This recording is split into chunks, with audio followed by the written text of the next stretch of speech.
vamos voltar 30 anos. Eu nem era nascido. Você dava aula nessa época, Vitor? Ou essa ainda não? Eu estava na escola. Eu queria dizer, eu estava no finado colegial quando esse filme. Ai, que eu sou velha, ai, que eu sou antiga, ai, que vintage, ai, que tudo, ai, que loucura. Ai, que loucura. Mentira, gente, eu já era nascido sim, tá? Eu lembro muito bem desse acontecimento que foi esse filme, Carlota Joaquina, Princesa do Brasil. Ficou muito marcado, obviamente, por ser o filme da retomada do cinema brasileiro.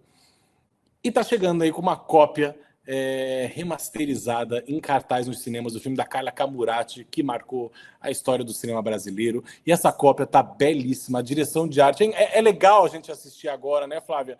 Eu, quando vi na época colégio, aquela coisa toda, virou um filme de estudo, né? Porque é a história do Brasil sendo contada ali, ainda que seja uma ficção, mas tem muito muito não, é tudo do nosso Brasil, enfim.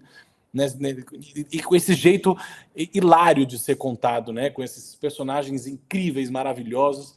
Mas hoje, né, já, enfim, na área, trabalhando com cinema, a gente consegue analisar com um outro olhar, né? Então, a direção de arte desse filme é impecável, os figurinos impecáveis. E olha que o que eles passaram nas filmagens, esse filme foi... Eles começavam a filmar, não tinha dinheiro, parava. Aí ficava um tempo sem filmar. Aí voltava a filmar. Aí tinha Marieta Severo e Marco Nanini aí como protagonistas dessa história. E aí na coletiva que teve, a coletiva online, a Carla contando que ela vinha conversar com a Marieta sobre dinheiro. Sobre dinheiro, a Marieta falava, não me venha falar de dinheiro, depois você me paga. Vamos fazer primeiro o filme, depois você me paga. E o Nanini também, a mesma coisa, o Nanini contando histórias engraçadíssimas de frango, que ele tinha que comer frango o tempo inteiro. Então... Muito legal também de ver essa onda de restauração, né, Flávia? De cópias restauradas voltando desses clássicos. E, 30 anos depois, Marcos Palmeira, Eliane Fonseca, Augusto Madeira. Um parênteses. Augusto Madeira, você é o cinema brasileiro. Augusto Madeira é o cara que mais fez filme no cinema brasileiro. Ele está em todos os lugares. Quando eu fui ver Carlota Joaquina, eu não lembrava dele. Quando eu vejo o Augusto Madeira, eu falei, bom, esse cara além de ser um grande talento, um cara super gente boa, sempre muito legal conversar com ele e ver o talento dele, também um cara super diverso aí nos seus papéis, mas ele é o cara do cinema brasileiro, e ele está, claro, em Carlota Joaquina, né? Como ele não estaria? Assim como Flávia Guerra estava na Arca de Noé, vem acompanhando tudo. Então, Augusto Madeira chegou um momento que Flávio e Augusto se encontraram. Na nau do Dom João. A gente se encontrou. Eu pulei da nau de Noé, entendeu? Para o Prado de Dom João. Viemos juntos para o Rio. Mas, olha, Vitor, essa é a sessão nostalgia. Gente, comenta com a gente, manda para a gente por mensagem do Instagram, escreve aqui onde você estava, em que momento você estava quando Carlota Joaquina se tornou esse fenômeno em 95, 96, né? Porque foi aquela temporada, né? E é historicamente muito emocionante, porque a gente estava numa terra arrasada. O Brasil chegou a fazer um filme por ano, quase que zero, né? Nessa época, depois que o governo Collor fechou a Embrafilme, e de um dia para o outro, as nossas políticas de fomento acabaram, o nosso cinema chegou aí essa crise horrorosa. Quando Carlota Joaquina veio, trazendo o nosso cinema de novo, e com esse filmaço, foi muito emocionante, porque eu, por exemplo, que era adolescente, estava começando a ir no cinema sozinha, né? Escolher os filmes que eu via. E eu lembro o fenômeno que foi, e a minha professora de história da época maravilhosa, encantada, feliz, porque tudo que um professor de história quer é dar um filme histórico para a gente assistir. Filmes internacionais, tem muito, né? Danton, Processo da Revolução, todo mundo vê esses, né? Assim, Revolução Francesa, blá, blá. Mas os filmes históricos brasileiros, principalmente naquela época, não tinha acesso. Não tinham na locadora, muitos deles, não estavam estreando, não tínhamos streaming, pirataria muito menos, internet nem tinha, né, gente? A gente chegou, era tudo mato. Então, assim, esse filme foi um fenômeno cultural de uma força que marcou muito a gente. E outra, ele continua lindo, ótimo, atual, né? Aquela mala sem alça da Carlota Joaquina, para dizer o mínimo, que desta terra não leva nem a pó, a terra bate o sapatinho quando está voltando da terra que ela explorou tanto, não é? diz muito ainda sobre a formação do Brasil, as elites e como essas elites veem o país. É um filmaço e além de tudo, divertido, né? Tem muito humor, né, Vitor? Isso é um toque assim genial da Carla Camurati ao trazer esse filme, né? E eles falaram muito isso na coletiva, da chanchada, de ter pontos ali muito da chanchada, né? Porque é isso, é uma comédia também, né? Mas está contando essa história do país, né? E a brincadeira também era que ninguém envelheceu 30 anos. A única que envelheceu é a Ludmilla Daia, porque ela tinha 10 anos quando ela fez a menina, que a história do Carlota Joaquina é contada através dessa menina, né? Que acho que é um parente dela, o primo, tio, não lembro qual o grau de parentesco, vai contando a história dessa princesa para essa menina. E a Ludmilla também faz a Carlotinha, né? A mini Carlota Joaquina. E é muito interessante ver a construção disso, né? E como ele envelheceu bem. É um filme que envelheceu bem, continua atual, com várias questões, e esse elencaço, né? Marieta Severo, Marco Nanini, também nesse momento do cinema brasileiro, como a Flávia falou, foi um acontecimento, e ele ficou um ano em cartaz, mais de 1 milhão de espectadores. Ele começou com 3 ou 4 cópias, Flávia, pensa, e aí ele foi...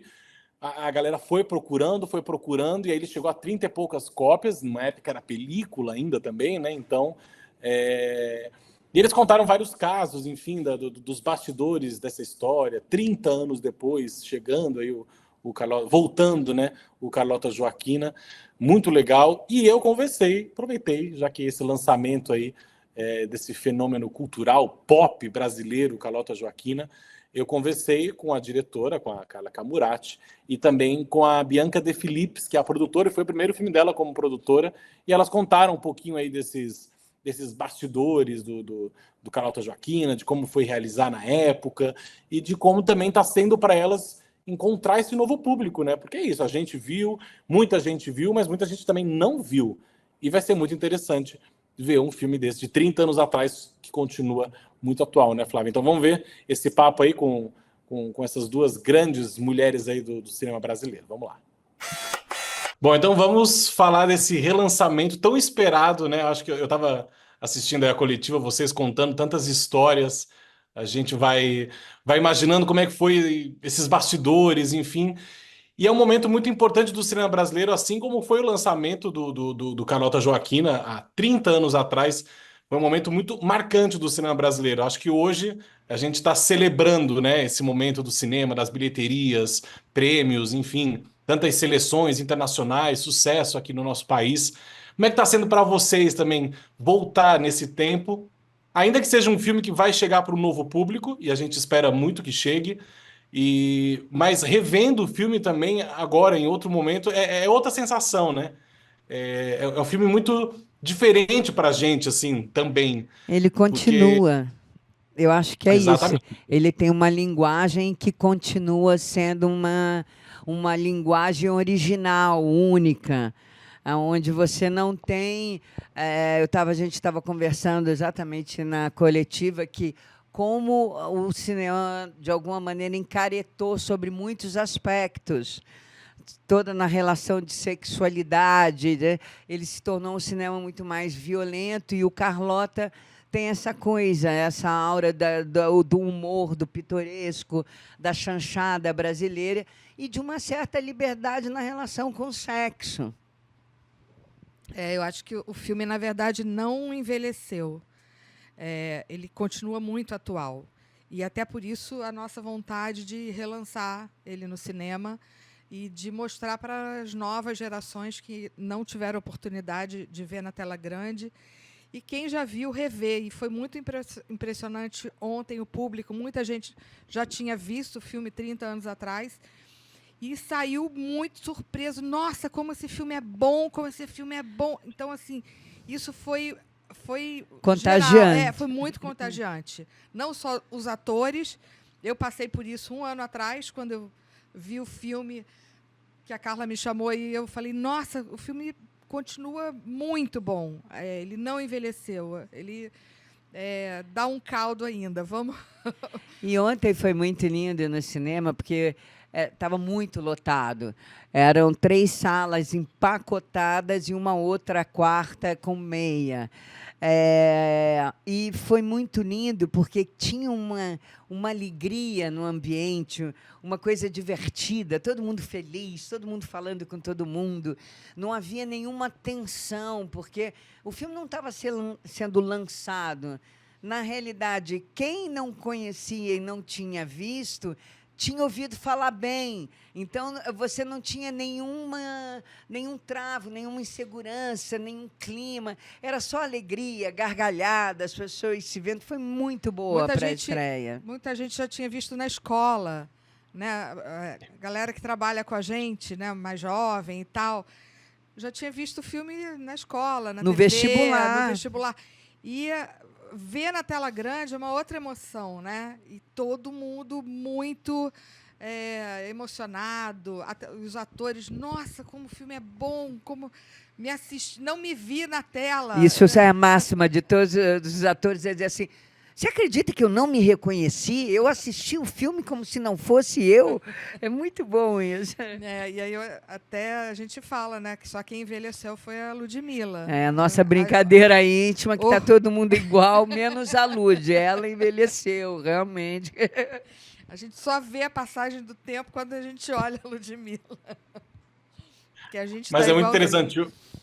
Hoje a gente estava na sessão de imprensa do filme também e todos já tinham visto o filme. E a gente saiu comentando isso, como o filme ainda continua atual e por vários motivos, assim. Depois eu fiquei pensando também sobre o filme, que ele poderia ter sido um filme feito hoje.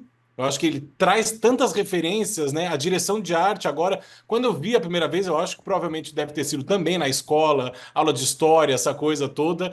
Não tinha esse olhar ainda, né? Tava começando a ter esse olhar mais para o cinema.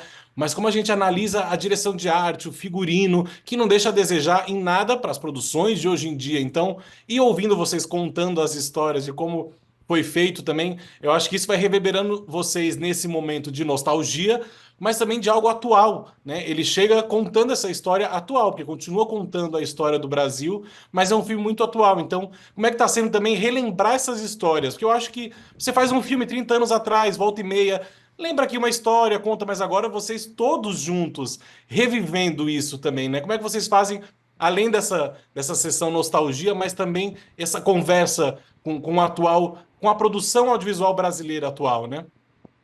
Revivendo um momento feliz, né? Isso é importante, que foi um momento muito feliz. Foi meu primeiro filme, a Carla me chamou, não me conhecia, foi a Emília que me levou para o projeto, que era diretora de arte. E reviver tem sido muito prazeroso, porque a gente volta num lugar feliz, né? E que bom que a gente faz parte da história com uma coisa que a gente se orgulha até hoje. Não, porque muita coisa você faz e depois não olha mais, ou vê e diz assim, nossa, podia ter feito diferente. E no nosso caso, assim, a gente fez exatamente o que a gente se orgulha hoje de ter feito. É um filme, eu me orgulho muito de ter feito o filme. Eu acho ele um filme maravilhoso. Acho que é um filme que vai estar sempre atual, para sempre, exatamente por causa dessa riqueza da arte, do olhar da Carla, do roteiro, da pesquisa, de falar da nossa história e, principalmente, de conseguir chegar no público, que era o número 1, era conseguir fazer uma coisa para chegar no público. Acho que a gente conseguiu. É engraçado ver o filme hoje, para mim, porque ele é um momento da minha vida muito importante. Talvez a coisa mais importante e mais intensa que eu vivi. E foi o meu primeiro longa. Então, ele tem um sabor muito especial para mim. Mas e é uma coisa impressionante que, no dia que eu acertei o período da história que eu queria fazer, porque eu achava que eu ia fazer um filme sobre o descobrimento, na hora que eu vi que eu queria, né, porque eu fui lendo a história, vi que não era o descobrimento, continuei andando, entradas e bandeiras, continuei andando, né, e cheguei na Família Real. Na hora que eu tive essa certeza, o filme apareceu na minha cabeça, é uma coisa impressionante. Isso acontece um pouco com os meus filmes. Eles aparecem, eu escrevo o roteiro vendo já as imagens. E, na realidade, o meu maior trabalho é fazer o que eu estou vendo, entendeu? É conseguir realizar o que está dentro na minha cabeça, ter 3 dimensões, estar ali, estar com o elenco. Então, foi um trabalho de construção lindo e que eu tive uma cumplicidade, uma sorte de ter uma equipe tão companheira, um elenco tão companheiro. Todo mundo era muito feliz. O set era muito feliz. A gente se divertia, trabalhávamos muito, muito, muito, uma coisa que você não imagina. Eu e a Bianca, a gente ia comprar comida de madrugada na Cadeg para a moça que trabalhava na minha casa, super cozinheira Bel, fazer a comida para o set e para a cena, porque ela fazia set e cena. Então, a gente trabalhou muito, muito. Mas, hora nenhuma, você via ninguém de mau humor, né? Não tinha mau humor. É engraçado isso, era bem mágico. Só boas lembranças, assim. Apesar de ter muito trabalho, era com muito prazer. E isso está retratado... Você vê a coletiva, né? Você vê os atores, você vê todo mundo com muito prazer de estar fazendo, né?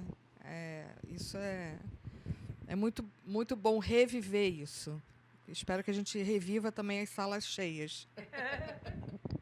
Tomara, porque essa onda também de cópias restauradas, isso está muito legal de ver, né? Isso vem acontecendo com alguns outros filmes. A Hora da Estrela foi um sucesso, essa cópia restaurada. Rever um filme muito marcante para a gente também. Onda Nova, Saneamento Básico, um filme mais recente, mas também foi relançado. Então, eu acho que é um momento muito bonito também disso tudo e bonito vê-los todos juntos e unidos. E para encerrar, eu queria só que vocês... Como é que foi essa... Eu fico imaginando juntar esse elenco também, né? Um grande elenco, muitos talentos ali que hoje continuam nos proporcionando grandes obras também, entregando para a gente grandes trabalhos, mas é algo muito marcante na vida deles também, o Carlota Joaquina e todos falando com muito amor e muito carinho desse filme.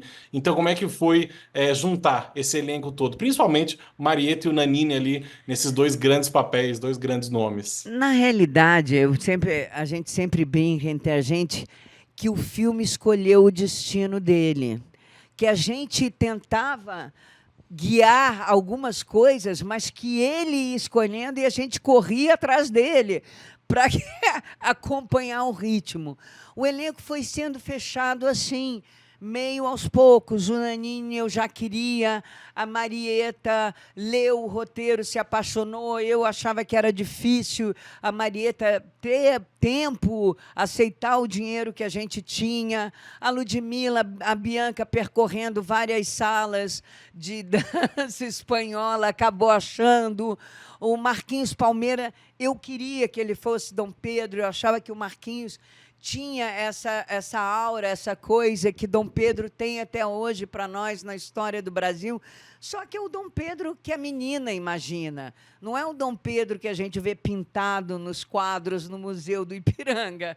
É o Dom Pedro na imaginação de uma criança de 10 anos.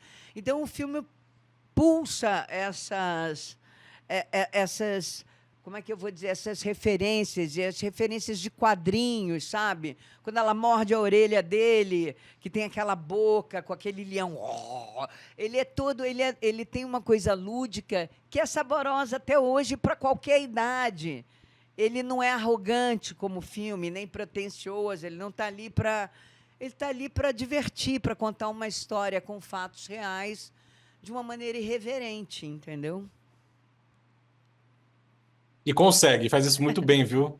Que bom. Que seja um sucesso nas salas, né? Parabéns aí por essa iniciativa de trazer o filme de volta pra gente. Estamos todos muito felizes e que faça um sucesso aí nas salas agora, essa nova cópia do Carlota Joaquina. Valeu, gente. Obrigada, querida. Maravilhosas, né? E é muito lindo também.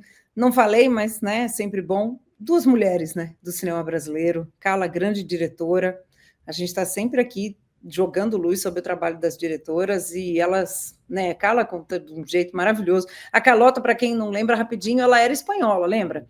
Ela era uma infanta, lembra? Isso fala-se muito no filme. Ela era filha do rei Carlos, né? Acho que Carlos IV da Espanha, e foi prometida para o Dom João, né? Que era o rei de Portugal. E aí, coitada, se ferrou, né? Porque quando ela chegou na corte portuguesa, era aquela coisa, né? Bufona, o rei era esse cara introspectivo. O Nanini faz um Dom João. Para mim, o Dom João é o Nanini, desculpa, gente.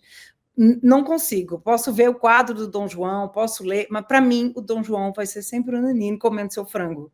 Introspectivo, lá, tímido, né? Aquele rei que fugiu das invasões napoleônicas e assim ele fez do Brasil a primeira, talvez a única, né?